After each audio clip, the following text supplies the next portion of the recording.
छठा जो प्रश्न है, सेल के दौरान एक दुकान सभी वस्तुओं के अंकित मूल्य पर 10% बट्टा देती है। देखो बट्टा का मतलब होता है छूट, डिस्काउंट। ठीक है। 1450 रुपये मूल्य वाला एक जीन्स और 2 कमीजें हैं, जिनमें से प्रत्येक का अंकित मूल्य 850 रुपये है, को खरीदने के लिए किसी ग्राहक को कितना भुगतान करना पड़ेगा। तो देखो सारे उसने क्या खरीदी, एक जीन्स खरीदी, जीन्स की कीमत है 1450 रुपया। 2 कमीजें खरीदी और दोनों कमीजों की कीमत अलग अलग कितनी है, पहले के भी 850 और दूसरे की भी 850 रुपये।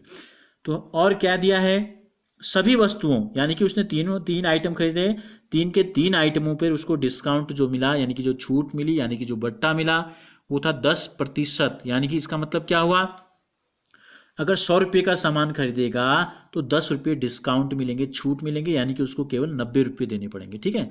तो हम क्या करते हैं, पहले तीनों का क्रय मूल्य निकाल लेते हैं। देखो जीन्स का क्रय मूल्य कितना है, या अंकित मूल्य लिख लेते हैं, अंकित मूल्य दिया गया है हमको। ठीक है। जीन्स का अंकित मूल्य ये है आपका 1450 रुपये। ठीक है। पहली कमीज का अंकित मूल्य कितना हो जाएगा, 2 कमीजें खरीदी,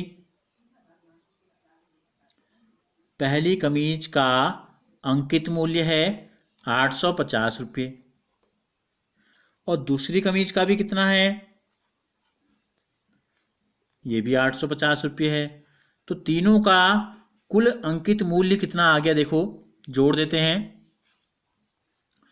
कुल अंकित मूल्य जो है, देखो बट्टा जो मिलता है, छूट जो मिलती है वो उस मूल्य पे मिलती है जो कि उस पे लिखा रहता है। ठीक है। जो रेट वस्तु पे छपे रहते हैं। तो कुल अंकित मूल्य कितना हो गया, देखो जोड़ लेते हैं, 0 में 0, 0 में 0, 0, 5, 5, 10, 5, 15 का 5, 80 लगा 1, 8 दूनी 16, 16 में 1 जोड़ेंगे 17, 17 में 4 जोड़ेंगे 21 का 1, 80 लगा 2, 2 में 1 जोड़ देंगे 3।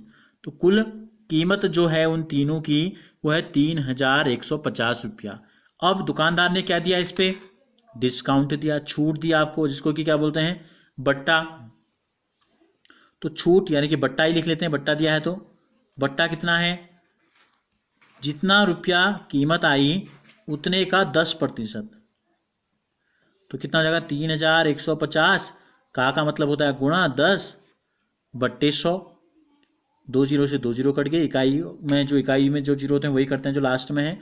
तो 315 कम आ गया 315 रुपया।